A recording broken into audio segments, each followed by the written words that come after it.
So we begin the session with Sri Vikram Lal, and he will lead all the musicians to take this forward. Thank you. Performing here in IIC, and interestingly, he is from Hyderabad, and I wanted to have a discussion about the vernacular voices of Qawwali, because Qawwali, as we understand in Delhi, is Farsi, Arabic, and Urdu. Later on Urdu, and then of course Punjabi and Sindhi. But there are many other languages in which Qawwali was sung, and language was the vehicle through which Sufism traveled. And Gesu Daraz, Banda Nawaz in Hyderabad took Qawwali, Sufism to the Deccans. And I thought that if he's here, we'll take advantage of him trying to explain something about that. But the most importantly for us, that we have Miraj Ahmed, whom I'm extremely grateful, because he's 90 years old, he's quite frail, but we should not go by his physical appearance, because he's very alive with knowledge. And I just hope that I can hold him back a little bit, and Iqbal Bhai also, because they are also filled with information that I want them to share with us as much as we can digest. So I'll request Miraj Bhai to come up on the stage. Manjri, agar.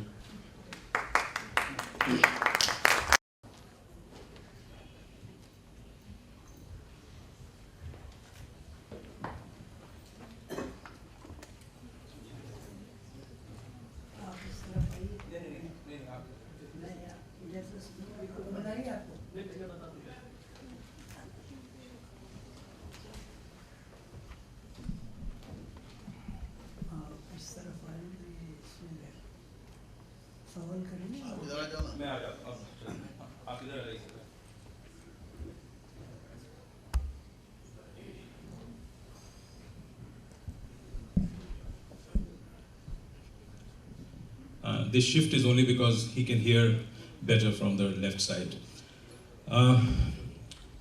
I thought that we should ask three basic questions about Qawwali. The big philosophical issue and question about Qawwali, we are all quite familiar with. People here, I don't think, need to be told much about it. I can see people sitting here who are much better and much more knowledgeable than I am in the philosophical content of Qawwali. However, I would like to just touch upon it and see their reaction on what is the origin of Qawwali. So, Qawwali कहाँ से आई, और Qawwali का जो रूप है अभी हिंदुस्तान में, वो ओरिजिनल रूप तो नहीं है, वो तो सिर्फ यहाँ का है, वो एक म्यूजिकल ट्रेडिशन. So इसके बारे में थोड़ा नीरज भाई आपसे थोड़ा शुरू कीजिए, आपके बात.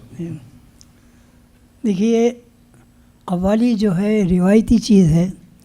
हज़रत ख्वाजा अमीर खुसरो रहमतुल्लाह अलैह ने हज़रत निज़ामुद्दीन औलिया के हुक्म से इसको राइज किया कि हज़रत ख्वाजा मुइनुद्दीन चिश्ती रहमतुल्लाह अलैह ने 100 साल पहले थोड़ी सी क़व्वाली रखी. उसके बाद में हज़रत अमीर खुसरो ने इसको ज़्यादा उजागर किया.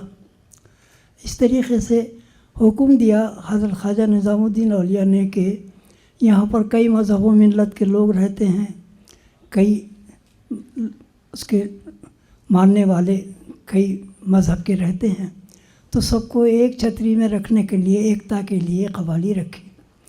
क़व्वाली के असली मायने हैं अक़वाल का बयान करना. अक़वाल वो किसी का भी हो, उसको कौल कहते हैं. कौल किसी का भी हो, उसको बयान करने वाला क़व्वाल. अब इस बात को बहुत लोग कम जानते हैं, मगर बोलने का मेरा मतलब ये है कि क़व्वाली को रखा इस वास्ते है कि ये उस मालिक से अपनी क़ुर्बत पैदा हो, समझे ना. अब जिसको क़व्वाली में कुछ मायने भी नहीं समझ में आते, वो भी झूमता है, समझे ना. ऐसा इसका फैज़ है क़व्वाली का. यह हज़रत अमीर खुसरो की कोशिश और ख्वाजा निज़ामुद्दीन औलिया की दुआ है इसके ऊपर.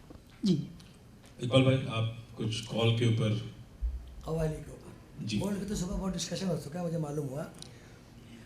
वैसे तो ये सब जानते ही हैं कि कौल, प्रोफेसर अरबी बैठे हैं, इन्होंने सुबह भी इस पर बहुत रोशनी डाली, मुझे मालूम हुआ.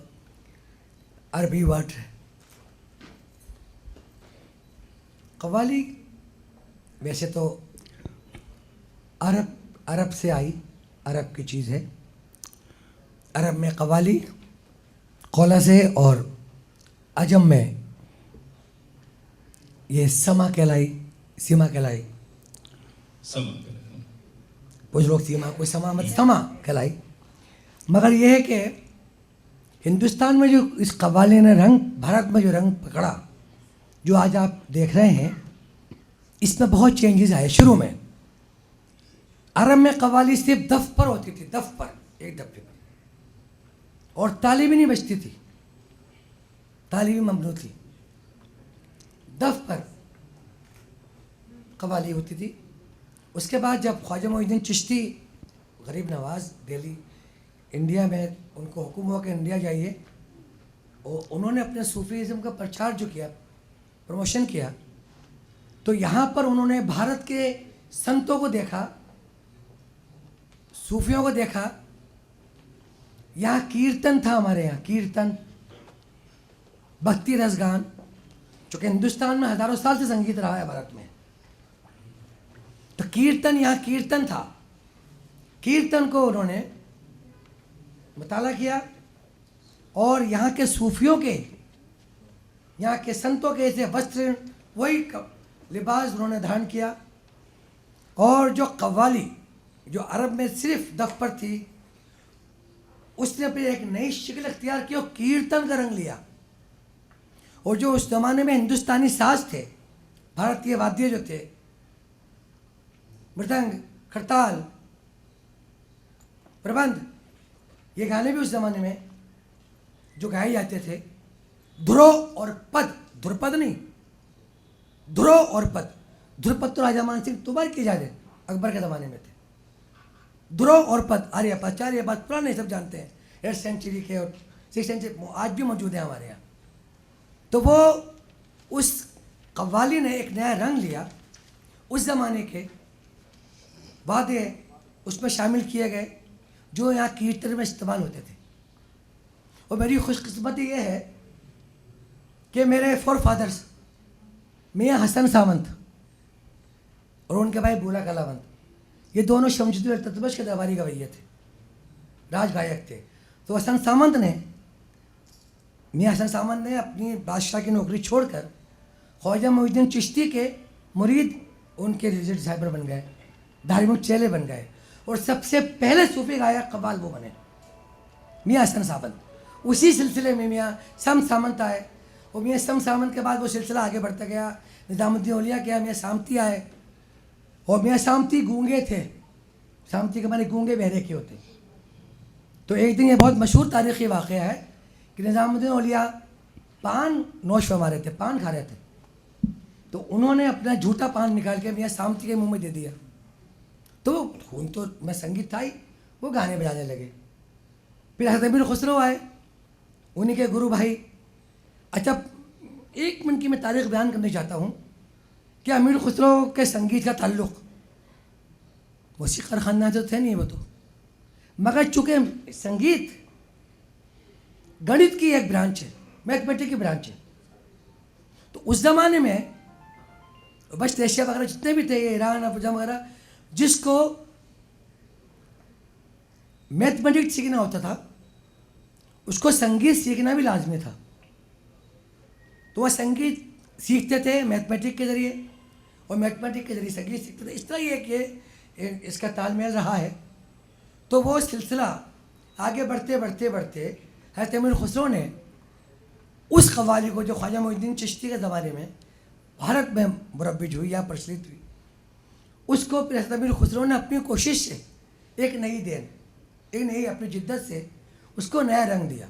ये इकबाल भाई, ये जो आप यहाँ पे मैं जो नया रंग दिया जी, ये रंग के बारे में थोड़ा हम लोग बात करें। जी जी, वही रंग दिया कि हज़रत अमीर खुसरो ने, जिनको अरबी ईरानी म्यूज़िक उनके फोरफादर्स की तरफ से उनके ब्लड में था, और उनकी माँ भारतीय हिंदू थी, राबादात की बेटी थी, तो उनको अपनी माँ की तरफ से भारतीय कल्चर, तहजीब, तमद्दुन मिला।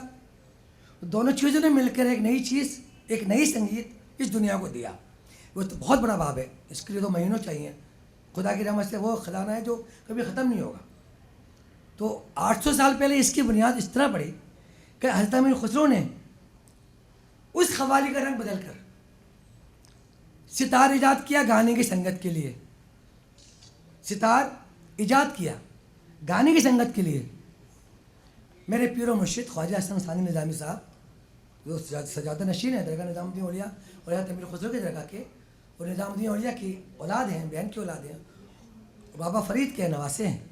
उन्होंने ये सब कुछ हमको तारीख भी बताई।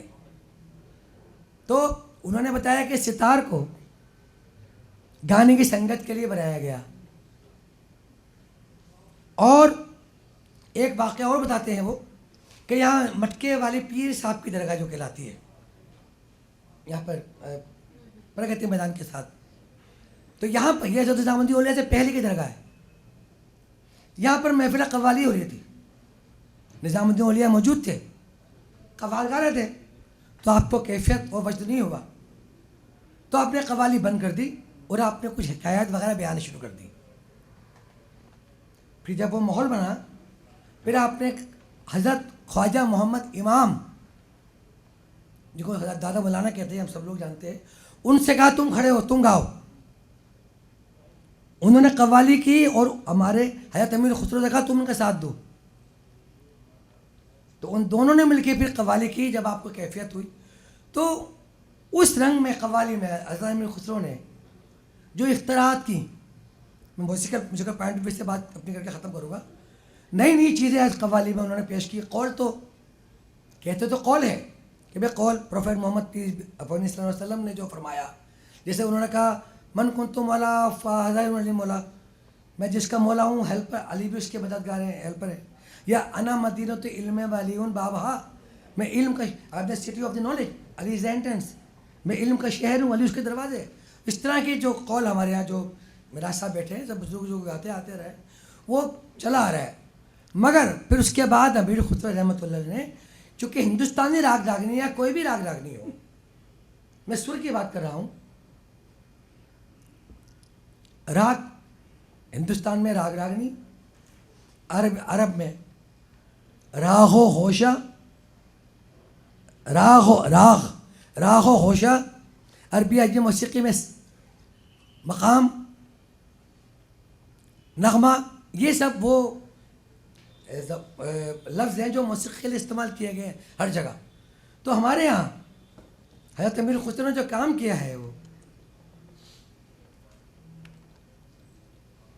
हिंदुस्तानी बंदिशें जो उन्होंने बनाई, जो बाद में उनके ज़माने में वो कव्वाली में शामिल की गई, उससे पहले नहीं थी। वो होगा खमसे होंगे और दूसरी मसनवियाँ होंगी जो होती थी चली आ रही, मगर जैसे कि कलबाना अमीर खुसरो की ईजाद, सवेला हिंदी भी ब्रिज भाषा हज़रत अमीर खुसरो की ईजाद, ख्याल उनकी ईजाद, नक्श और गुल, नक्श और गुल और नक्श और नक्श गुल, ये सब उनकी ईजाद, हवा बसीत, ताल सागर, कलबाना कौल, तेरह, ये सब कुछ, तिरवट, धमाल, धमांडी धमाल।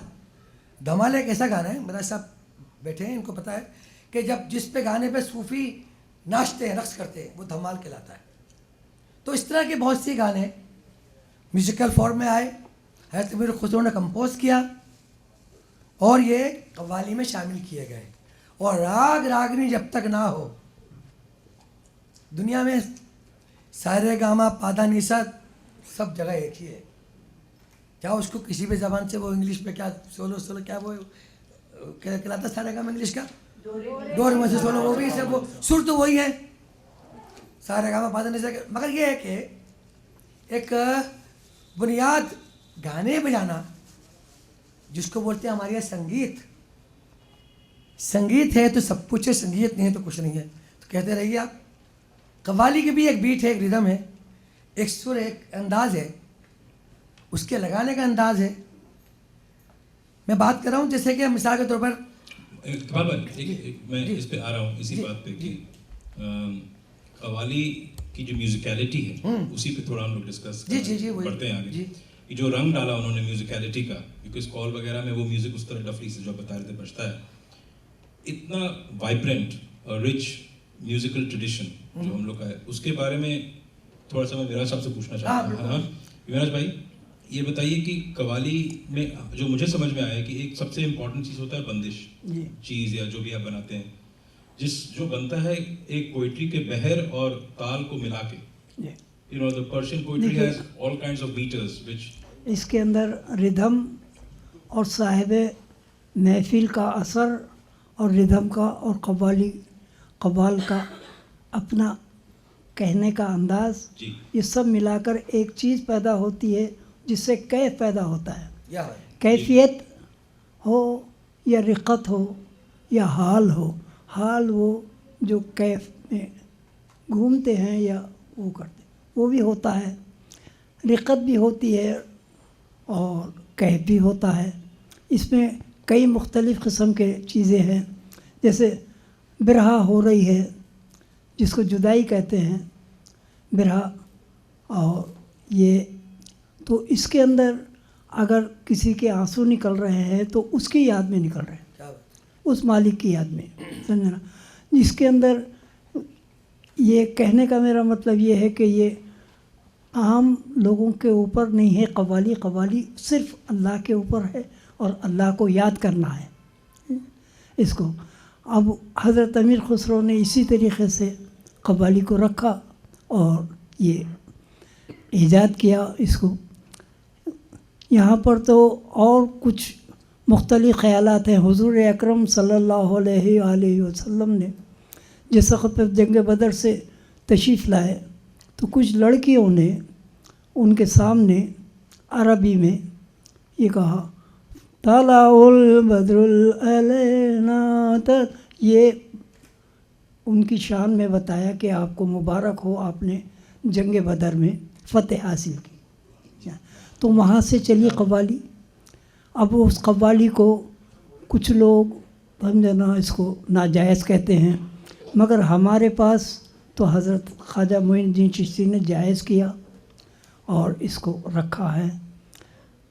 कादिया सिलसिले में कव्वाली होती नहीं मगर सुनते हैं कव्वाली, मगर वो अपने घर में नहीं रखते.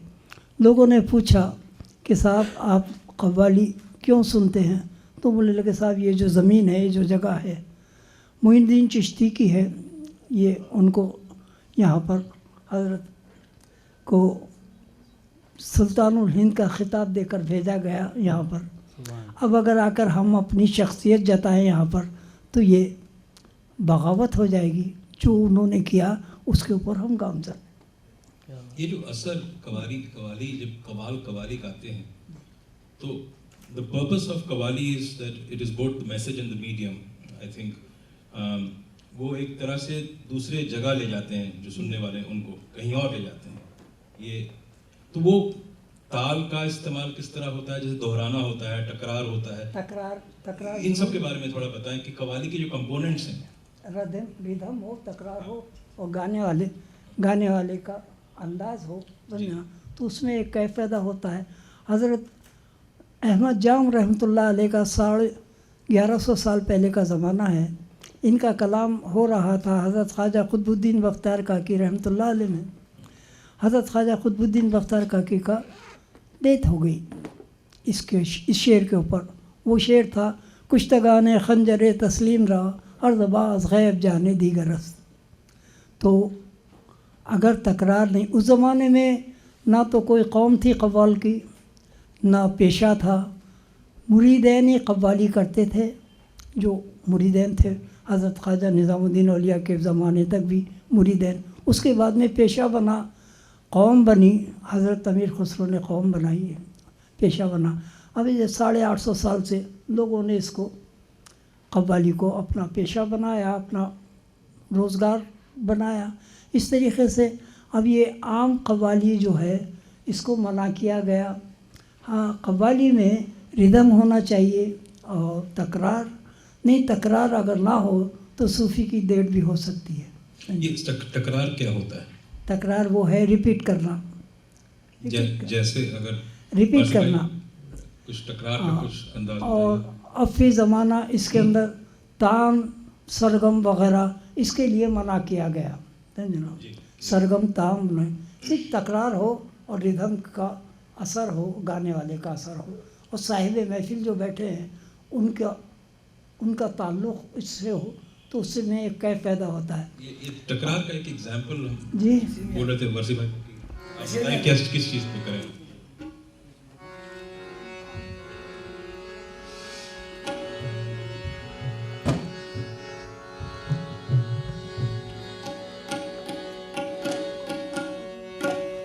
हो ना हो, हो ना हो।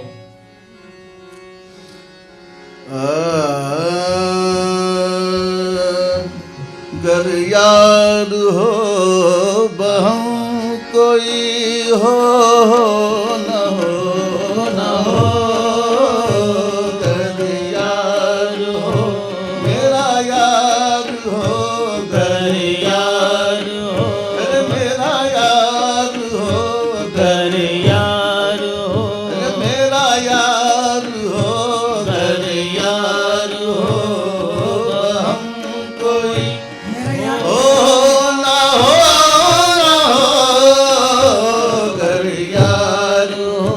ये मेरा यार जो बोल रहे हैं यही तकरार है।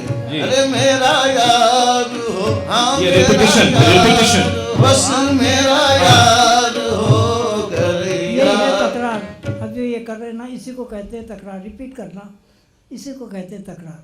तो वो शायर साहब ने कहा कि मेरा यार अगर मेरे सामने हो, कोई दुनिया होती हो ही ना होती ना हो, समझे? मुझे इसकी परवाह नहीं। तो अब उनका तख़य्युल, उनके ख़यालात ये होते हैं कि सिवाय अपने यार के और किसी को ना देखे, समझे ना, कोई ना हो। इस तरीक़े से सूफिया इकराम ने इसको राइज किया और इसको मुराद पे पहुंचाया। हज़रत ख्वाजा अमीर खुसरो रहमतुल्लाह अलैह ने कहा, काफिर इश्क़ हूँ मैं बंदे इस्लाम नहीं। मैं इश्क़ का काफिर हूँ, इस्लाम का बंदा नहीं। बुत परस्ती के सिवा और मुझे कुछ काम नहीं। काफिर इश्क़म मुसलमानी मेरा तरकाव नीस्त, हर रगे मन तार गश्ता हाजत ज़ुन्नार नीस्त। हज़रत इसे शाह नियाज़ अहमद साहब ने इसको उर्दू में किया, काफिर इश्क़ हूँ मैं बंदे इस्लाम नहीं, बुत परस्ती के सिवा और मुझे कुछ काम नहीं। क्या बात है। इसको इसी का तर्जुमा है किया।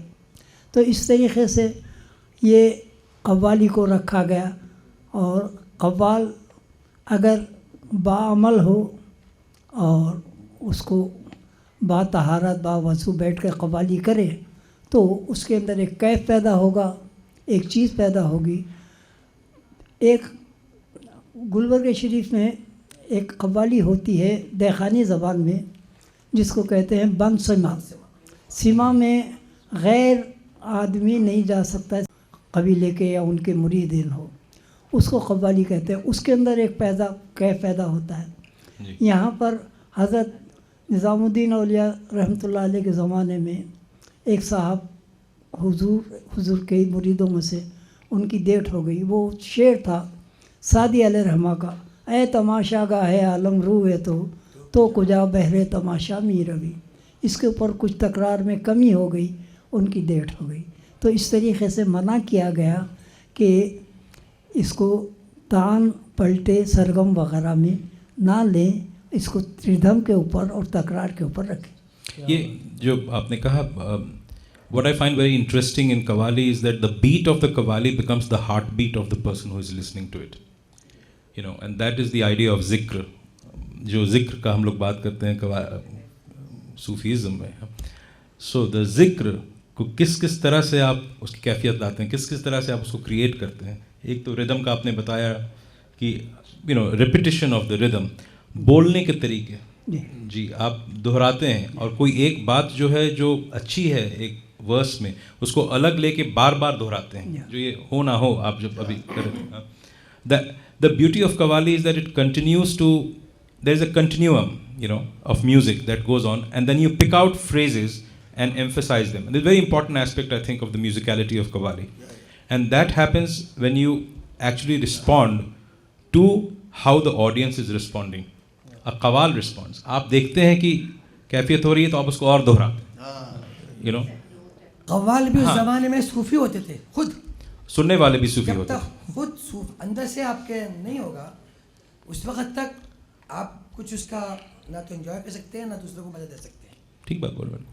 कव्वाल भी सूफियों के मुरीद होते थे जैसा अभी बताया, और वो उसी में रंग में कव्वाली के मकाम होते थे। हर जगह कव्वाली नहीं होती थी, जो खानकाह में होती थी या मकाम एक वक्त गाने वाले सुनने वाले एक ही सेम मतलब के होते थे, हम ख्याल होते थे, हम मिजाज होते थे, तो वो एक रंग बनता था। पीर जैसा आपने बताया, मेरा साहब ने भी बताया कि पीर सामने बैठा है, मेरा गुरु बैठा है, और मैं अपने गुरु में खुदा को देख रहा हूँ, खुदा का जलवा महसूस कर रहा हूँ। तो अपने आप को उस लायक पहले बनना है कि आप पाक साफ है तो खुदा को देख सकते हैं, नापाक क्या देखेगा खुदा को। ठीक बात बोले। आई मीन इसी कारण जब आप कव्वाली गाते हैं तो एक तो रिपीटेटिव, कोई बोले कि एक म्यूजिकल कैरेक्टर चल रहा है रिपीटिशन का, तो it can be said that वो बहुत मोनोटनस हो सकता है, बहुत बोरिंग हो सकता है, लेकिन कव्वाली में ऐसा नहीं होता है। The beauty of qawwali is that it has a certain fixed structure, और उसमें बहुत इम्प्रोवाइजेशन आता है, बहुत कुछ। आजकल इम्प्रोवाइजेशन काफ़ी होने लगा नहीं, है पहले भी उसमें जैसे गिरह, जो सुबह भी प्राण साहब ने गिरह की बात की 2 मिनट की, गिरह जो डालते हैं आप, किस उसको डालने के लिए आपको समझ होना चाहिए पहले कि किस चीज़ की वजाहत गिरह। करना, किसी कलाम जी। की वजाहत करना, उसको कहते हैं गिरे। जी। अगर गिरे चस्पा हो तो उसके अंदर एक कैफ पैदा होता है। नहीं, गलत किस्म की गिरे लगाकर उसको गलत वो गिरे। एक गिरह का कुछ हमको आप बताइए, आप गाइए, मैं बताऊंगा। हाँ, ये गिरह डाल देंगे आप, गाइए, बहुत अच्छा कोई रहेगा। चीज़ गाइए, मैं बताता हूँ गिरे क्या है। गरियारो कुछ भी कोई ये चीज़ खुद भी गिरह डाल देंगे ये। गरियार हो बहम कोई हो न हो न हो, गरियार हो बहम कोई हो न हो, गर अपना हो सनम कोई हो न हो, इसके ऊपर अगर कव्वाल सूफियों का अगर तालीम हासिल किया हुआ है तो वो उसी किस्म की गिरे लगाएगा। गिरे मुलाहिजा कीजिए, गरियार हो वहम कोई हो ना हो, जब अपना हो सनम कोई हो। सितम हो मुनासिब सितम चाहते हैं, करम की नज़र हो करम चाहते हैं, मोहब्बत का अपनी भरम चाहते हैं, खुशी चाहते हैं ना गम चाहते हैं, जो तुम चाहते हो वो हम चाहते हैं। क्या बात है, जब क्या बात है, वाह, अपना वाह, हो सनम कोई क्या बात है, हो न हो, कलाम से मुनासबत रखते हुए जब क्या अपना बात है हो अपना सनम, जब अपना, अरे अपना सनम जब छाप तिलक सब चीनी एक बहुत मशहूर हज़रत अमीर खुसरो का ये जी। कलाम है। इसके ऊपर एक शेर है कि क्या है वो, छाप तिलक सब चीनी मुझसे नैना मिला के, मैं देखत की देखत रह गई, बैरागन कर दीनी रे मुझसे नैना मिलाकर। तो मैंने इसके ऊपर गिरे लगाई, यार की मर्ज़ी के ताबे यार का दम भर के देख, यार की मर्ज़ी के ताबे यार का दम भर के देख, अर्ज़े मतलब करके देखा तर्क मतलब करके देख, क्या बात है, ये बे इरादा मरने वाले बिल इरादा मर के देख, सब तमाशे कर चुका ये भी तमाशा करके देख। ये यार तेरा है तो फिर तेरी है सारी कायनात, यार तेरा है तो फिर तेरी है सारी कायनात, सबको अपना करने वाले उसको अपना करके देख। आगे कहते हैं, देखत देखत ऐसी देख, तर्क दुनिया तर्क उक़बा तर्क मौला तर्क तर्क, आखिर में तर्क को भी तर्क करो, तर्क दुनिया तर्क उक़बा तर्क मौला तर्क तर्क, यानी यूँ बेआरज़ू जीने की आदत करके देख। आगे कहते हैं कि देखत देखत ऐसी देख, देखत देखत ऐसी देख, मिट जाए धोखा रह जाए एक। क्या बात है इमरान भाई, इट्स अ पिवट, गिरह is a pivot around which the शेर opens up, I think, you know, मैंने कि एक फलक्रम है, एंड उसको सिराज औरंगाबादी के कुछ शेर मैं आपको सुनाता हूँ। सिराज औरंगाबादी का अदब में बहुत बड़ा मकाम है। जी जी। हज़रत फरमाते हैं,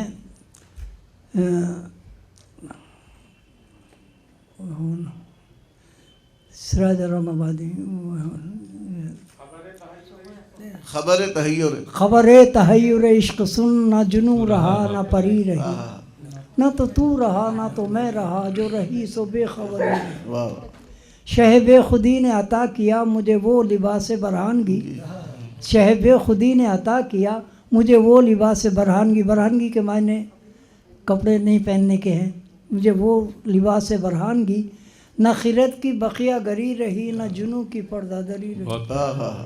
वो अजब घड़ी थी कि जिस घड़ी लिया दर्स नुस्खा इश्क का, वो अजब घड़ी थी कि जिस घड़ी लिया दर्स नुस्खा इश्क का, कि किताब अक्ल की ताख में जूं धरी सो यूं ही धरी रही। क्या बात। चली समते गैब से एक हवा कि चमन सुरूर का जल गया, चली समते गैब से एक हवा कि चमन सुरूर का जल गया, मगर एक शाख निहाले गम जिसे दिल कहें सो हरी रहे। आगे कहते हैं मख्ते में, किया खाक आतिश इश्क ने दिल बेनवाए सिराज को, किया खाक आतिश इश्क ने दिल बेनवाए सिराज को, न ख़तर रहा न अज़र रहा मगर एक बेखतरी रही। इसके अंदर बेखतर अल्लाह इन्ना खौफ, अल्लाह ये इनको अल्लाह वालों को खौफ और ख़तर कुछ नहीं है, समझे ना। अल्लाह इन्ना औलिया अल्लाह ला खौफुम अलैहिम वला हुम याहज़नून, उसका तर्जुमा है ये कि बेखतर हैं ये लोग, समझे ना, इनको कोई खौफ और ख़तर नहीं। किया खाक आतिश इश्क ने दिल बेनवाए सिराज को, ना ख़तर रहा ना हज़र रहा मगर एक बेखतरी रही, बेखतर है, इनको कोई खौफ व ख़तर नहीं। इसका तर्जुमा उन्होंने किया। तो इस कव्वाल को जब तक का खुद नहीं समझे। अच्छा, एक चीज़ और बताना बहुत ज़रूरी समझता हूँ कि अपने घराने से, अपने ख़ानदान से, अपने वालिद से या किसी से भी, अपने उस्ताद से जो कुछ भी कव्वाली की तालीम मिल जाए वो ले ले, मगर जब तक का सूफ़ी की तालीम ना हो वो कव्वाल मुकम्मल नहीं हो सकता। सूफ़ी भी कौन सा, आलिम सूफ़ी हो, उसकी तालीम होती है कव्वाल को, तो वो कव्वाल पूरा पड़ता है। हमारे पास यहाँ शाहजहाँपुर के कव्वाल हुए हैं मुरली बहुत अच्छे कव्वाल थे, उन्होंने कव्वाली में बहुत नाम पैदा किया सूफिया इकराम के कव्वाली में। अगर किसी को ओले मिसरे पे कैफियत हो रही है और किसी को सानी मिसरे पे कैफियत हो रही है, तो ये जज्ब उनके अंदर था कि उसकी भी कैफ रखे, इसका भी कैफ रखे, ओले का भी और सानी का, दोनों का। इसका उसको भी मज़ा आता रहे, इसको भी मज़ा आता रहे। ये मुरली भाई में एक चीज़ थी, ये आप उनका सुना इंतकाल सकते है। हैं या कुछ? हाँ? आप जानते हैं उनको? हाँ, आप सुना सकते हैं कुछ? उनका वो था कि ओ मोरे परदेसी बलमवा कैसे कटे मोरी रात रे, ये उनका वो था। तो सुनाइए आप।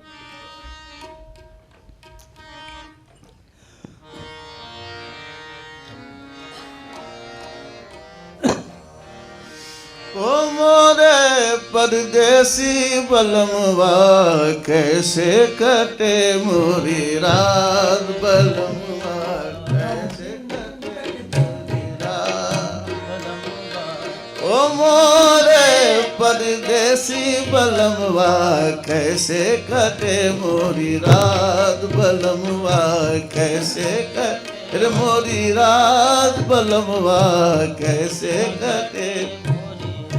बादल वर्षे अंतरा बादल वर्षे।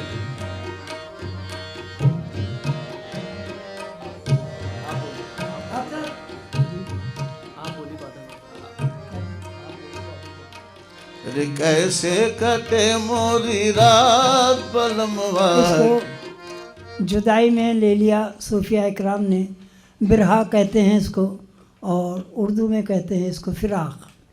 फ़िराक़ वो है जो अपने पीर की जुदाई में या हकीकी मायनों में जुदाई हो पीर से, तो उसको कहते हैं। इस तरीक़े से हज़रत अमीर खुसरो का एक मुखड़ा है, आपको मैंने सुनाया, जो मैं जानती बिसरत है सैया घूंघटा में आग लगा देती। इसको एक फ़िल्म में भी आया ये मुखड़ा, मगर उसको गलत तरीक़े से नौशाद साहब ने और शकील साहब ने उसका उन्वान रखा, मगर आगे का शेर है इसका, जो मैं जानती बिसरत है सैयाँ घूंघटा में आग लगा, इन चुरियों की लाज पिया रखना, ये तो पहन लही अब उतरत ना, इन चुरियों की लाज पिया रखना, ये तो पहन लही अब उतरत ना, मोरा भाग सुहाग तुम ही से है, मैं तो तुम ही पे जुबना लुटा बैठी। ये फिराक में है। इसी तरीके से फिराक में और भी चीज़ें हैं। क्यों ना अश्कबार हुआ करूं, क्यों ना बेकरार रहा करूं, जो बग़ैर तेरे ना हो सकूं, तो तू ही बता के मैं क्या करूं। तुझे फ़िक्र दरमा है चारा घर, मुझे दर्द अपना अजीज़ है, तुझे फ़िक्र दरमा है चारा घर, मुझे दर्द अपना अजीज़ है, ये निशानी दी है हबीब ने, इसे कैसे दिल से जुदा करूं। मेरे दिल को दर्द अता किया, मुझे दर्द वाला बना दिया, मेरे दिल को दर्द अता किया, मुझे दर्द वाला बना दिया, तेरा शुक्रिया मेरे दिल रुबा, मैं करूं तो कैसे अदा करूं। आखिर में कहते हैं मेरी ज़ीस्त का हो ये मुद्दा, मेरे जीने का, मेरी ज़ीस्त का हो ये मुद्दा, मेरी मौत का ये माल हो, तेरे वास्ते मेरी मौत हो, तेरे वास्ते मैं जिया। What is so interesting is that while we are having this conversation, we have moved from Delhi तो इसी to the तरीके Deccans, से you know. ये कव्वाल जब तक का कव्वाली को अशार को समझेगा नहीं, वो सामाइन को क्या समझाएगा। इस तरीके से वो बोलने का मेरा मतलब ये है कि कव्वाली को रखा गया और हम लोग सुने, रिवायती चीज़ है वो बताया। जी जी जी। और नहीं, मैं ये कह रहा था कि अभी हम लोग दिल्ली से शुरू किए और हैदराबाद, आई मीन औरंगाबाद पहुंच गए, दक्कन, और उधर से आप फिर चले गए ब्रज। तो this is the beauty of qawwali, it travels, it has travelled with Sufis. चूँकि ख्वाजा निज़ामुद्दीन औलिया के साथ उनके 400 मुरीद दक्कन की तरफ गए थे।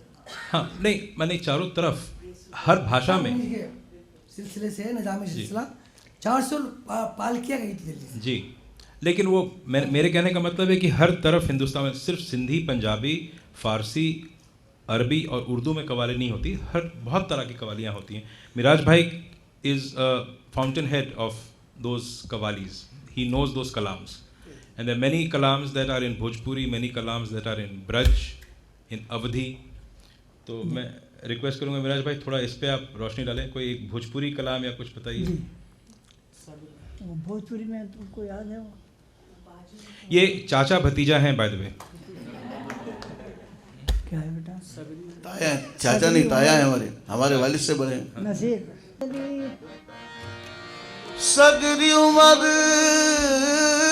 मोरी मई काम अलबई, सगरी उमर मोरी मई काम अलबई, कहा लेके जइबे गवनवा है राम, कहा लेके जइबे गवनवा है राम, कहाँ लेके जइबे गवनवा। लड़की कहती है मेरी उम्र तो पूरी मैके में गुजर गई और ये मुझे कहाँ लेके जा रहे हो, कौन से गांव लेके जा रहे हो, मैं जानती नहीं, समझना। आगे कहते हैं ना मुंह में गुंढंग, ना मुंह पे जुबना, ना मैं खूबसूरत हूँ, ना मेरे पास कोई जेवर है, ना मुंह में गुंढंग, ना मुंह पे जुबना, ना ऐसा पहनो गहनवा राम, खोल घूंघट जब पिया मुख देखे, एक होना चली है बहनवा है राम। क्या बात है। हाँ, ये सुनाइए। सगरी उमर मोरी मई काम अलबई, कहा लेके जइबे गवनवा है राम, कहाँ लेके जइबे। नामों में गुण ढंग, नामों पे जुबना, ना पहनू ऐसा गहनवा राम, नामों में गुण ढंग, नामों पे जुबना, ना पहनू ऐसा गहनवा राम, खोल घूंघट जब पिया मुख देखे, खोल घूंघट जब पिया मुख देखे, अरे एक हो ना चल बई बहनवा है राम, एक हो ना चल बई बहनवा है राम, एक हो ना चल बई बहनवा। ये आप ये जो भोजपुरी एक बेदम शाह वर्सी की कुछ अवधि में बताइए। बेदम शाह साहब ने ब्रज भाषा में बहुत कुछ लिखा उन्होंने।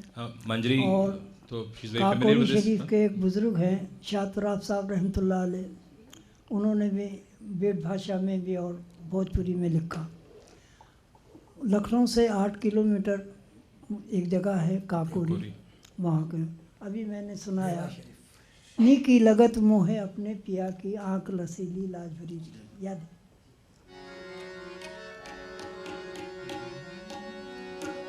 ये उर्दू चलेगा पापा।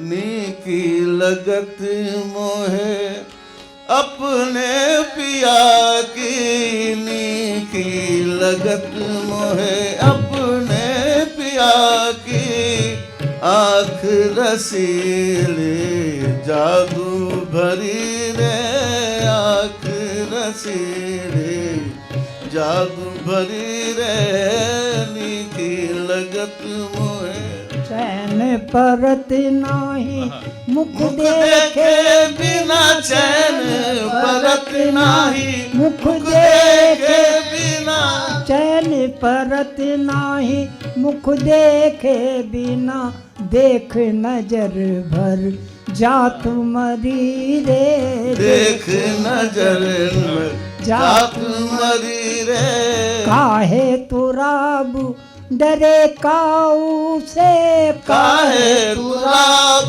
डरे काहू से, काहे तुराब डरे काऊ से, प्रीत करी काम चोरी करी रे, अरे प्रीत करी काम चोरी मुगल आजम करी ने, रे, प्रीत मुगल आजम ने शकील साहब ने और नौशाद साहब ने उजागर किया, प्यार किया तो डरना क्या, पर्दा नहीं जब कोई खुदा से, बंदों से पर्दा करना क्या, पीड़ित करी काम चोरी करी रे, इसी उन्वान को लेकर उन्होंने इसको वो किया। तो बोलने का मेरा मतलब ये है कि जो छाप हमारे बुज़ुर्ग छोड़ गए हैं, शायरी की हो या संगीत की हो, ये जो छाप छोड़ गए उसी का तर्जुमा करने वाले हम हैं, समझे ना। और पूरा तर्जुमा भी पूरा कॉपी भी नहीं कर सकते। वो फिल्मी है, ये इल्मी है। फिल्मी है और वो इल्मी फिल्मी है। है, ये इल्मी बात है। जी हाँ, वो फिल्मी बात थी, ये इल्मी बात है। जी जी। इसमें बहुत इंटरेस्टिंग एक चीज़ और नज़र आता है इंडियन कव्वाली में ही नहीं, in general in Indian music, is the distinctions that you make between so-called folk, classical, semi-classical. All those distinctions get blurred. Actually, you can see very clearly the folk element in Qawwali. You can similarly see a lot of classical बंदिशें। इकबाल भाई आपसे हमने request की थी कि कोई बंदिश ऐसा बताइए। नहीं, मैं ये तो बहुत बड़ा बाब है। मैंने बताया था कि अभी एक क्या होता है कि अभी मेराज भाई ने बहुत खूबसूरत जो पूरब की और इधर की मुख्तलिफ ज़बानों में जो बंदिशें गाई, क्या कह जाता है, मेरे खुसरो की बात आती है जो मौजूदा कव्वाली जो है तो मेरे खुसरो की ही मेहनत है, उनकी जदोजहद की मेहनत है, उन्हीं की काफ़ी कोशिश जो उन्होंने अपनी मौसीकी को, उनकी मौसीकी 3 हिस्सों में बांटी जाती है। एक तो क्लासिकल गाने, एक सेमी क्लासिकल के गाने और एक मुल्की गाने जैसे फोक सॉन्ग वगैरह। तो बात तो इस वक्त कव्वाली की हो रही है, क्लासिकल की तो नहीं हो रही, मगर चूँकि हर चीज़ की बुनियाद क्लासिकल है हज़ारों साल से, क्या कव्वाली हो, कीर्तन हो, गज़ल गायकी हो, ठुमरी गायकी हो, कोई भी सनात मौसीकी या फ़न है, उन सब की जो बुनियाद है वो राग रागनी पर ही है। चूँकि जब दुनिया बनी उससे पहले तमाम रूहें, एक मकाम था आलम बरज़ख कहलाता है, कि जब तमाम आत्माएं वहाँ पैदा हुई, रूहें, तो एक अल्लाह की आवाज़ आई, आकाशवाणी, खुदा की आवाज़, अलस्तु बिरब्बिकुम, क्या मैं तुम्हारा रब नहीं हूँ, तुम्हारा पालनहार नहीं हूँ? तमाम आत्माओं ने एक साथ कहा, बेशक कालू बला तू है। तो निज़ामुद्दीन औलिया फरमाते हैं, उनका कौल हमारे पीर मुर्शिद ख्वाजा हसन थानी साहब ने बताया कि हर रूह ने वो आवाज़ एक नए राग में सुनी, और जिसको जिस राग के सुरों से लगाव है या उस पर कैफियत होती है, उससे उनसे होती पैदा होती है, उसने वो अल्लाह की आवाज़ उस राग में सुनी। और निज़ामुद्दीन औलिया फरमाते हैं मैंने वो आवाज़ पूरी भी में सुनी। क्या बात है। तो इस संगीत का और रूहानी मौसीकी जो भी हो, चूँकि तो परमात्मा परमात्मा, आत्मा तो परमात्मा, खुदा खुद तो खुदा, और आत्मा ही वहाँ से आती है, आत्मा ही यहाँ से जाती है भाई। तो दुनिया के झंझे है कि जबाओ दबाओ जलाओ भगाओ कुछ भी करो, तो आत्मा तो जो चीज़ निकलती है वो रूह से, और रूह का ताल्लुक सीधा खुदा से होता है। आज हज़रत अमीर खुसरो ने जो काम किया है, चूँकि उनका रूहानी ताल्लुक अपने पीरो मुर्शिद ख्वाजा निज़ामुद्दीन औलिया से था, और वो उनमें थे मन तो शुदम तू मन शुदी मन तन शुदम तू जा सुखी ताकश लगवाए बाद अजीम मन दीगरम तो दीगरी, ये फरमाया उन्होंने। हज़रत अमीर खुसरो ने जो कंपोजिशंस की हैं, रागदारी को उस पर उन्होंने ख़ास अहमियत दी, और sound sense hermeneutic study point of view से शब्दों को उन्होंने गवाया, शब्दों को कंपोज किया। बहुत सी उनकी बंदिशें ऐसी हैं, तो ये बहुत बड़ा मैंने कहा बाब है। आप एक बंदिश सुना दीजिए ना। नहीं बंदिश क्या, अब बोल दीजिए। क्या सुनाऊं? कुछ भी आप एक बताइए कुछ। अब महाराज साहब बैठे माशाल्लाह कव्वाली के फील्ड के बुजुर्ग लोग हैं, मैं कव्वाली गाता नहीं, मैं कव्वाली खाता हूँ। सूफियों में कव्वाली खाई जाती है, मैंने बहुत सुना है। अब के मोरे नैया पार करा दो, वो तो खैर तोड़ी में वो तो अगर अच्छा, मैं हज़रत अमीर खुसरो की एक वो बंदिश सुना रहा हूँ कि जो अब आती है बात के सूफीज़म में। एक मिनट और लूँगा आपका। सूफ के मायने क्या है? प्रोफेसर भी बैठे हैं जी। ऊन वूल बुनना, उसका काम बुनना है, बुनना उसका काम बुनना है। सूफीज़म, तो सूफीज़म का माने प्यार मोहब्बत। ख्वाजा निज़ामुद्दीन औलिया को किसी ने कैंची दी, आपने कहा नहीं मुझे तुम सुई धागा दो भाई, मैं काटने के लिए नहीं पैदा हूँ, सीने के लिए पैदा हूँ, पटौने के लिए, जोड़ने के लिए पैदा हूँ। तो ये सूफी अभी हज़रत अमीर खुसरो ने क्या किया कि इतना बड़ा कंट्रीब्यूशन है उनका कि ऐसे ऐसे राग अरबी ईरानी म्यूज़िक से हिंदुस्तानी मौसीकी में मिला के दिए जो आज मुरब्बी हैं, प्रचलित है। और यहाँ के भारतीय संगीत को मिला के, यहाँ बसंत था, प्राचीन सरस्वती मास से बसंत राग की हमारी यहाँ मिसाल मानी जाती है, तो उसके बसंत के कंट्रास्ट में बहार बनाया। बहार इज़ द फारसी का वर्ड उनका, और उनके शेर से भी वाज़ेह होता है। उनका नक्श है अश्करेज आमदा बरो बहार साकिया गुल बरेज़ो वादबिया। तो ये अब अच्छा उन्होंने राग रागनी में उसको चूँकि जो वही उन्होंने काम किया है, तो मैं वो नक्श के एक प्लीज सुनाइए जी। सुआ बहार, ये चूँकि बहार के प्रकार हैं, साथ देना भी नसीब है।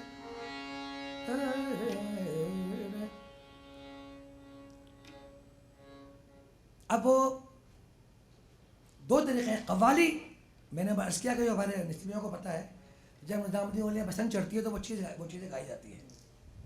तो उसका वो क्या है, अब कहते सब गाते हैं, वो एक कव्वाली का अंदाज़ है। मगर जो हमारे यहाँ जो एक ओरिजिनल क्लासिकल अंदाज़ है, वो मैं आपको एक उसके एक खाली जी। सुहा बहार अश्क रेज़ा मद अब रो बहार, अश्क रेज़ा मद अब रो बहार साक़िया गुल बरेज़ो बादबियार। ये क्लासिकल अंदाज़ है।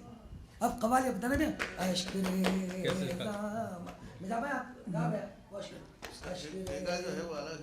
वही मैंने बताया, इसको नहीं बात पाते।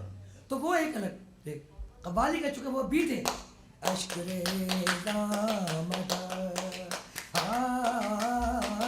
अश्क रेज़ा मदद, अब रो बहार, वो एक अलग चीज़ है, बीट आई कव्वाली की।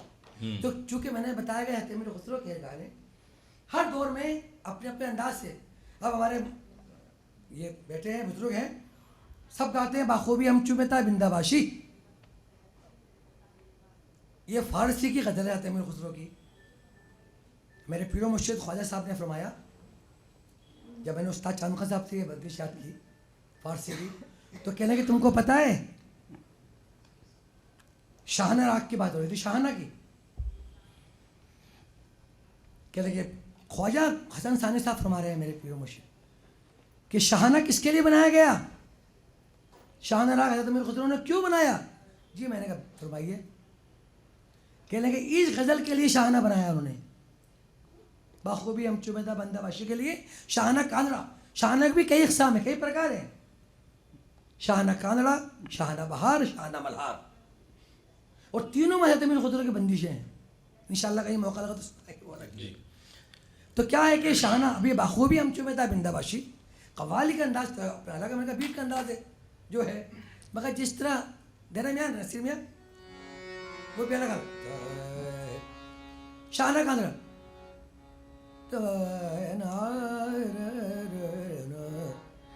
बाखूबी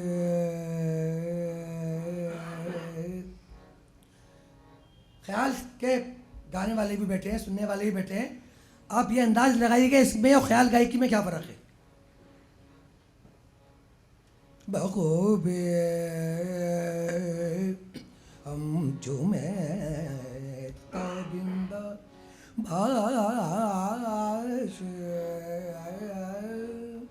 बमुल्के दिल बरे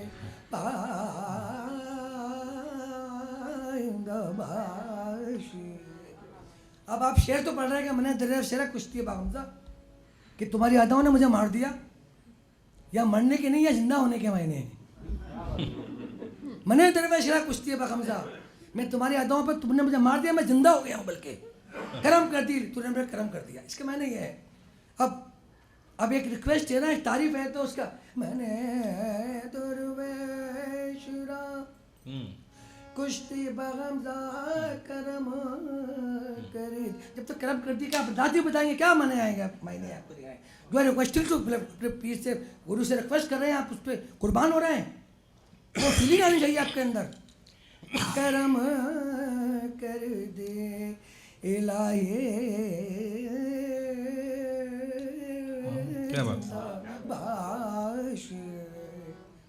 अब इतना शेर है कि जफ़ा कम कुन के फरदा रोज़े महशर बरूए आशिका शबिन, वो जफ़ा से महरूम बचाना कि आशिकों के सामने महशर के दिन शर्मिंदा ना होना पड़े। अब वो रिक्वेस्ट है, दुआ है, तो जफ़ा कम कुन के फरदा रोज़े महशर, जफ़ा कम कुन के फरदा रोज़े महशर बरूए आशिका शर्मिंदाबाश। तो ये फीलिंग है भाई, मैं तो फीलिंग के बात महसूस करने वाले बात है। पीर को, अल्लाह को उन अल्फाजों को समझ कर अपने अंदर डाले, तब तो गाया को कव्वाल बन सकता, वरना नहीं बन सकता। जी वैसे बैठे हैं कव्वाली पे नहीं, एक कुछ कहना चाहता हूँ। नहीं, मैंने कहा कि यहाँ से हम लोग दक्खन तो गए थे और सीधे सिराज और औरंगाबादी पे आ गए। एक गेसू दराज बंदा नवाज का आप बता रहे थे। ज़हाले मिस्की मकुन तगाफुल दोराए नैना बनाए बत्तियाँ, ज़हाले मिस्की मकुन तगाफुल दोराए नैना बनाए बत्तियाँ, ज़हाले मिस्की मकुन तगाफुल दोराए नैना बनाए बत्तियाँ, किताबे हिजरा नदार में जा, किताबे नाले हो काहे लगाए छतियां के दावे हिजरा नदारों में जान नाले हो। शबान हिजरा शबान हिजरा दराज चू जुल्फ बरोज़े वसलत चोर को ताश सखी पिया को जो मैं न देखूं सखी पिया को जो मैं न देखूं अरे तो कैसे काटूं अंधेरी रतियां सखी पिया को जो मैं न देखूं। वाह क्या बात है। हमारे पास महफिल सिमा में सूफियों के पास दिवाली होली ईदें दोनों ईदें ये हम सब लोग हिंदू मुसलमान सिख ईसाई मिलकर मनाते हैं। हमारे पास होली के मौके पर होली भी गाई जाती हैं। मैं आपको एक होली सुनाना चाहता हूँ। वाह, जरा वाह। मेरे को बुला देना।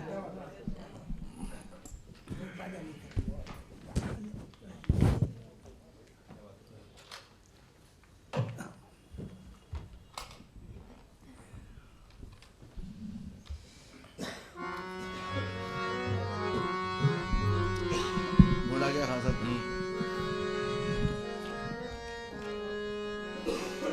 आगे कर। मुलाहिदा कीजिए एक मुसलमान साहब का ये भजन ये होली है मुसलमान साहब ने लिखी है। शाम सुंदर तो से खेलूंगी होली शाम सुंदर तो से खेलूंगी होली ओ शाम सुंदर तो से खेलूंगी हाथों से खेलूंगी होली तो से खेलूंगी होली शाम सुंदर तो से खेलूंगी होली। सास ननंद पूछे कहाँ लगाई इतनी देर रे सास ननंद पूछे कहाँ लगाई इतनी देर रे मैं तो कह दूंगी होली सो होली पिया की मैं तो होली पिया की मैं तो होली पिया की मैं तो होली पी उस होली को सूफिया इकराम ने अपने पीर की तरफ अपने गुरु की तरफ लिया कि मैंने पीर की होली हो गई मैं उसकी होली रे होली मैं तो होली रे होली मैं तो सास ननंद पूछे कहाँ लगाई इतनी देर रे सास पूछे कहाँ लगाई इतनी देर रे मैं तो कह दूंगी होली सो होली पिया की मैं तो होली पिया की मैं तो अपने पिया की मैं तो होली पिया तो कहते हैं हो जाए कहीं किसी का जब ये मज़ा आए जब किसी से ताल्लुक़ ही नहीं हो तो मज़ा क्या आएगा। ताल्लुक़ होना ज़रूरी है। अभी मैंने आपको एक शेर सुनाया इश्क के ऊपर। इश्क वो चीज़ है कि जनाब इश्क बड़े साहिब तसर्रुफ़ हैं जनाब इश्क बड़े साहिब तसर्रुफ़ हैं कि बच के आपसे परवरदिगार तक ना रहा। अल्लाह ने खुद मोहब्बत की है। इसी को हज़रत इराक़ी ने कहा है जो ख़ुद करदंद राज़े ख़ीश्तन फाश तू ख़ुद कर रहा है मोहब्बत जो ख़ुद करदंद राज़े ख़ीश्तन फाश इराक़ी रा चरा बदनाम करदन बेचारे इराक़ी को बदनाम कर रहे एक मैं बहरवी में कबीर दास के कुछ अशार सुनाना चाहता हूँ।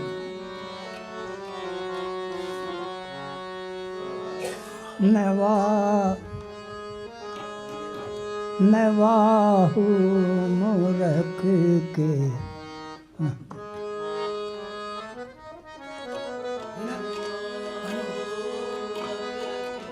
मैं वाहू मूरख के मैं जाऊं बलहारी।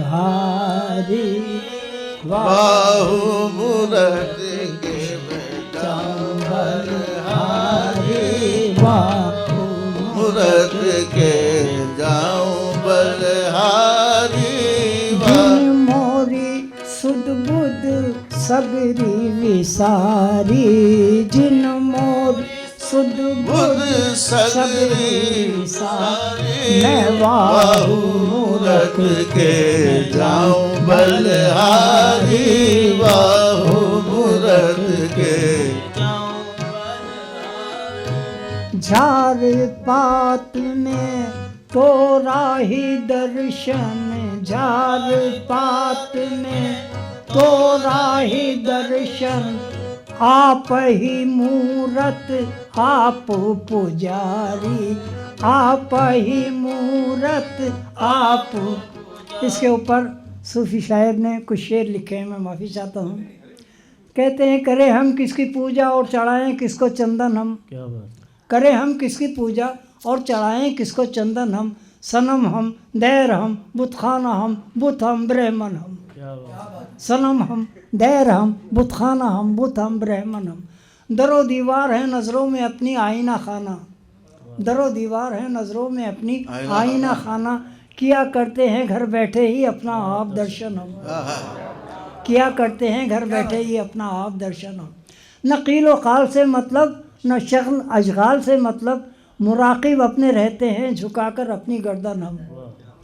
उठाए से कब उठते हैं किसी शेखो ब्रह्मन के।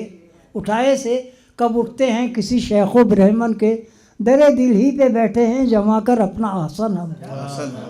अब आखिर में मक्ते में कहते हैं हुआ है फैज़ मालूम एक मुद्दत में हम ही थे वो। हुआ है फैज़ मालूम एक मुद्दत में हम ही थे वो। जपा करते थे जिनके नाम की दिन रात सुमरन हम। जपा करते थे जिनके नाम की दिन रात तो उसने कहा आप ही मूरत आप ही पुजारी। मैं वाहू मूरख के मैं। क्या बात। वाह वाह वाह। दे दे।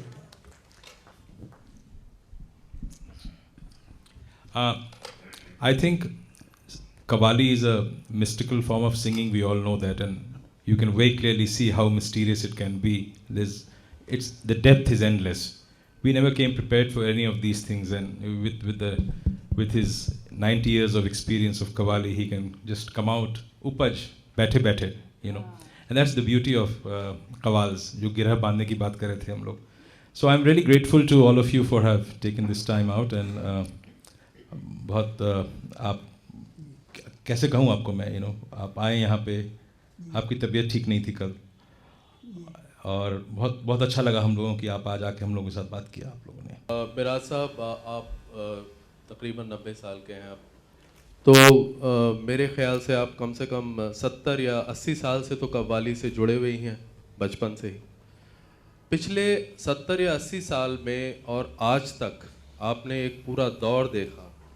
उस दौर में कव्वाली के फ़लसफ़े में क्या क्या चेंजेस आए हैं, क्या क्या कव्वाली किस तरह से बदली है, उस बारे में आप कुछ बताएंगे? कव्वाली में बदलाव आपने जो देखा है अपने दौर में, आपकी पूरी ज़िंदगी में जो कव्वाली में आपने शक्लें कई बदल चुकी अब तक, समझे ना।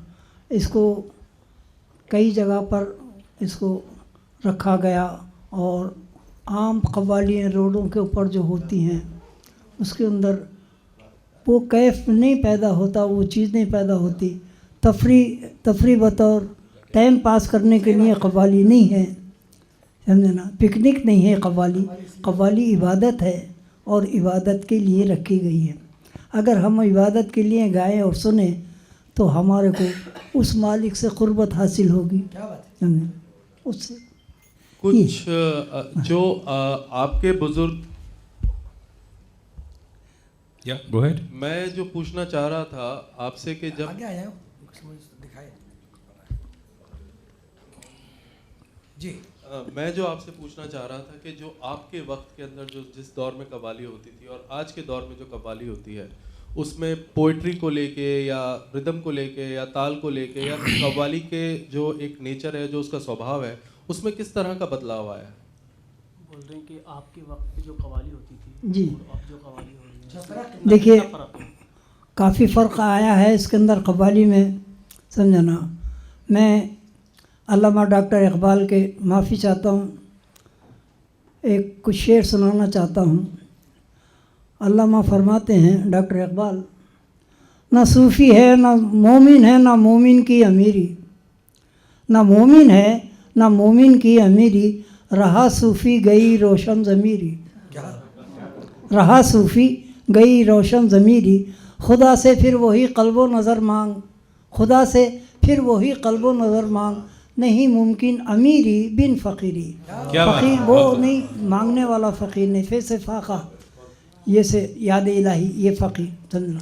I mean, it's a very और अमीरुल मोमिनीन नहीं मुमकिन अमीरी, वो अमीरुल मोमिनीन की अमीर, ये अमीर पैसे वाली नहीं, ये नहीं मुमकिन अमीरी बिन फ़कीरी।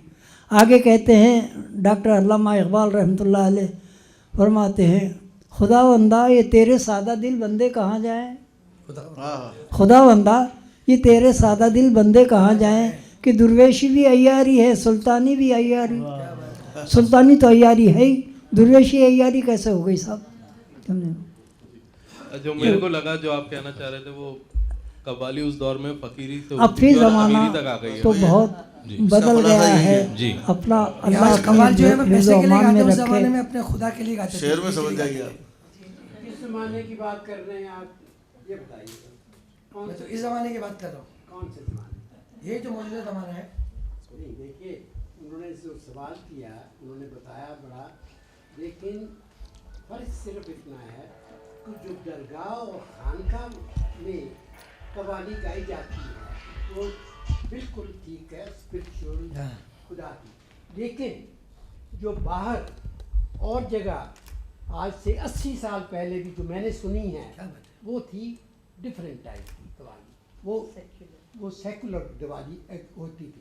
उसमें ऐसे शेर जो इकबाल के बोले वो ऐसे आते थे, क्या बात है, वाह। जो सजब सजदा हुआ कभी तो ज़मीन से आए, वो वहाँ ऐसी चीज़ें, बिल्कुल वहाँ गालिब की आती थी चीज़ें, ना था कुछ तो खुदा था, कुछ ना होता तो खुदा होता, बिल्कुल ऐसी चीज़ें वहाँ आती अब आपको आती जो हैं वो सुना गैब है, से, आती हैं गैब से, ये मज़ामी ख्याल है, गालिब सईद खामा नवाए सरोश क्या है, बात ये जो चीज़ें हैं बिल्कुल सही फरमाया। खान का और दरगाह में बिल्कुल दुरुस्त, लेकिन जिसको ये पिकनिक कहते हैं, जिसको ये लैंग्वेज यूज़ करते हैं उसके लिए देखिए, बाहर जाकर साबरी ब्रदर ने दरगाह की चीज़ लाकर सारी दुनिया में फैला दी, दरगाह की उन्होंने जाकर वही चीज़ें गाई और फूकी।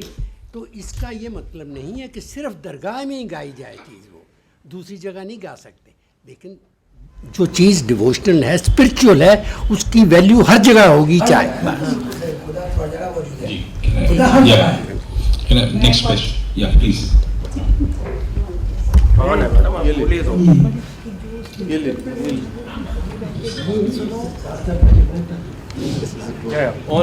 ऑन मेरा नाम है विजय बजाज राजदान।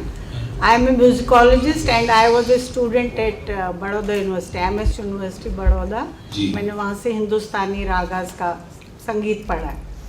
मेरा क्वेश्चन ये कव्वाली की तालों से रिलेटेड है, जो ताली हम बजाते हैं। मुझे थोड़ा सा इस पे लाइट डालिए कि जब अमीर खुसरो साहब के टाइम से क्या ताल, इसमें ताली ऐसे बजती थी और वो आज भी ऐसे ही बज रही है, उसमें कोई चेंज है, और ताल क्यों इसमें एक महत्वपूर्ण एक उसका एस्पेक्ट है, इस पर थोड़ा सा। इसके ऊपर थोड़ा हम लोगों ने टच किया था, you may recall we mention a little bit about beat becoming the heart beat and all that. मैं दोबारा ये सवाल वो ताल के बारे में पूछ रही हैं कि ताल और ताली जो बजता है, ताली जो बजती है कव्वाली में, ताल से मुताल्लिक़ ये है कि इसका ज़रब जहाँ पर है वहाँ पर ताल दी जाए, समझा। अच्छा, उस ज़माने में जब ये दफ के ऊपर जब कव्वाली होती थी, वही बता रहे हैं। उस ज़माने में जब दफ के ऊपर कव्वाली होती थी तो बताया गया कि कव्वाल ये बायां हाथ यहाँ पर, ये ताल था। अब ताल का ये रुख हो गया। इस तरीके से ताल नहीं दी जाती।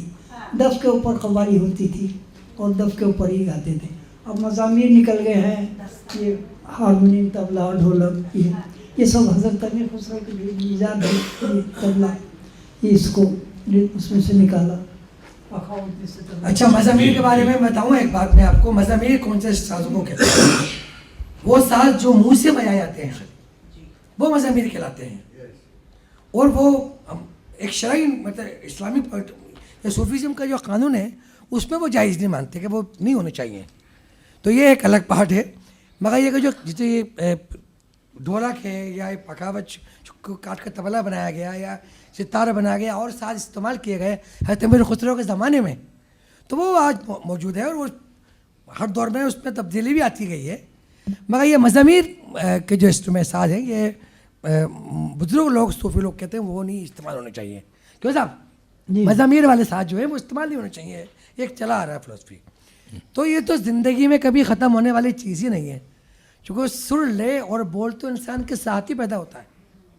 और जब इंसान मरता है तो सिर्फ यही मरता है, संगीत, बाकी कुछ नहीं मरता। जी तो मुँह साज तो नहीं है ना, वो तो अंदर के हाथ है। क्या कह रहे हैं? रीड सबसे पहले जो है ना, रीड जिसको बंसरी कहें, बंसरी कहें, मुरली कहें, जो रीड से बनती तो मैं वो साज के बात करूँ तो मुंह में लेके भी आया था, जो मुंह में लेके भी आया था। ये तो साज तो ये तो हाथ से बस। मुरली जो है तो हमारे भगवान श्री कृष्ण जी के एक उनसे मिसाल दी जाती है, मौजूद है, मगर वो फूंक से बचती है। वो मुंह नहीं जाके बचता, फूंक से बचती है, वो फूंक से बचती है। फू ये तो आपने देखा होगा ही। वो मज़ामीर में नहीं, वो अलग चीज़ है। वो तो एक मजहबी उसका एक मकाम है, एक रिलीजियस और एक अध्यात्मिक उसका एक पहलू है। वो एक अलग चीज़ है। जो मुंह के साथ बजाने वाले होते हैं, बहुत से लोग साज हैं, वो कहते हैं कि कव्वाली में या सूफियान म्यूज़िक में जायज़ नहीं है। मतलब आज तो सब कुछ हो सकता है, कुछ भी हो सकता है, ज़माना बदल गया।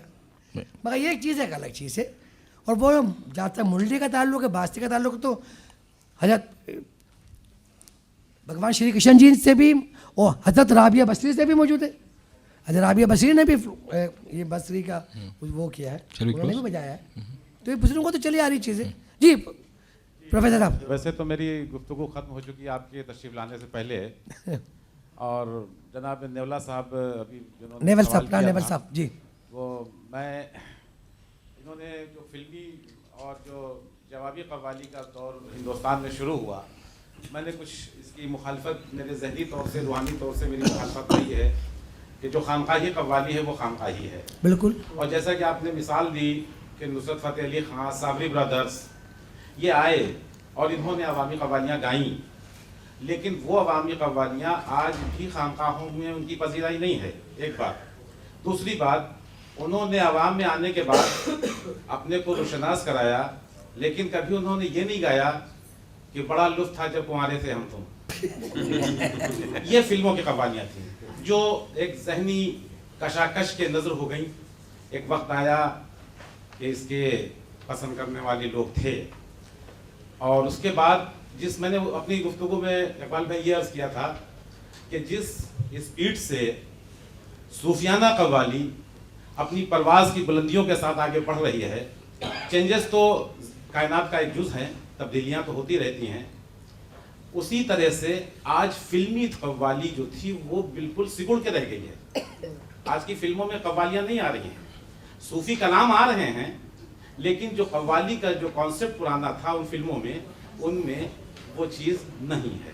एक बात ये ख़त्म हो गई। दूसरी बात, एक विक्रम साहब, मिराज साहब ने जिक्र किया था अभी मुरली कव्वाल का। मुरली के वालिद थे कन्हैया, शाहजहाँपुर के। तो आपने मिराज साहब ये फरमाया था कि वो जब गाते थे तो मिसरे उला पे अगर किसी को कैफ है और मिसरे सानी को दूसरे साहब को कैफ है, तो वो दोनों का कैफ कायम रखते थे और उसको अपने फन का इस तरह से मुजाहरा करते थे। फिर आपने वो कलाम बोरे परदेसी बलम्वा, तो उसमें फिर वो बात रह गई कि वो किस तरह से दोनों को सेटिस्फाइड करते थे, दोनों के कैफ को दोबाला करते थे।